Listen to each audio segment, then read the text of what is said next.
Абдыкерим Муратовдон Шеңгел аңгеме жығылуу окуп аудиолоштурган Жылдыз Турсунбаевна. Чоң эне өткөн күндөрүн эстеп, кыңкылдап ийик ийирип чарпаяда отурган. Москвада окуган небересинин чоң уулу 4 жашар чөбүрөсү чуркап келди. Чоң эне, жыгыйдым, ыйлаган жокмун. Чөбүрө энесине канап жаткан маңдайын көрсөттү. Наристесинин маңдайына сызылып агып жаткан канды көрүп кемпир коркуп кетти. Айланайын, эмне турасың, ыйла. Ансыз да ыйлагысы келип буулугуп, жыгылганга бир аалам болуп, ата энесин сагынганга андан бетер куса болуп турган бала кантсе да өзүн араң кармап турган жеринен озондоп ыйлап жиберди. Кемпирдин шаштысы кетип, чурукка апарып кийизден жулуп алып күйгүздү да баланын маңдайына курмушу басты.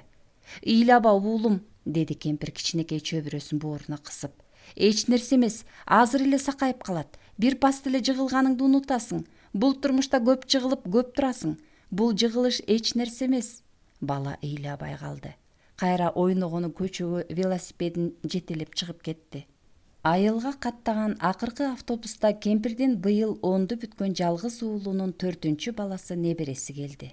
Чоң эне, эч кимге айтпай эле коюң. Мен 2-чи экзаменден жыгылып калдым, деди небереси кирип келип эле чоң энесине учурашпай туруп. Мейли айланайын, кайра жакшы болуптур, чөп да орулбай турат. Сиз эле ушул отуруп алып, мени өтпөй калса экен деп Кудайдан тилеп. Быйыл өтпөсөң келирге өтөрсүң.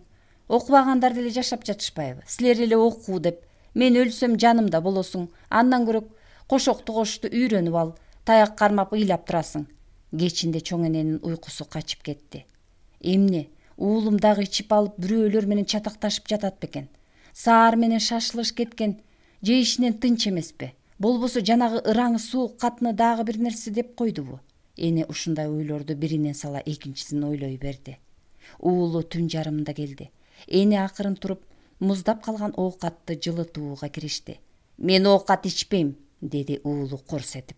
Анан энесинин бутун кучактап ыйлап жиберди.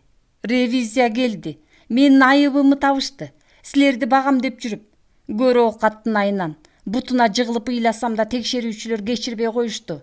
Уулу кадимкидей бышактап ыйлап жатты. Анын ыйы өзүнө жарашпай турду. Чоң эне уулуна эч нерсе айтпады. Ушул күнү чөбүрөсүнө, небересине айткандай акылдарын айта албады.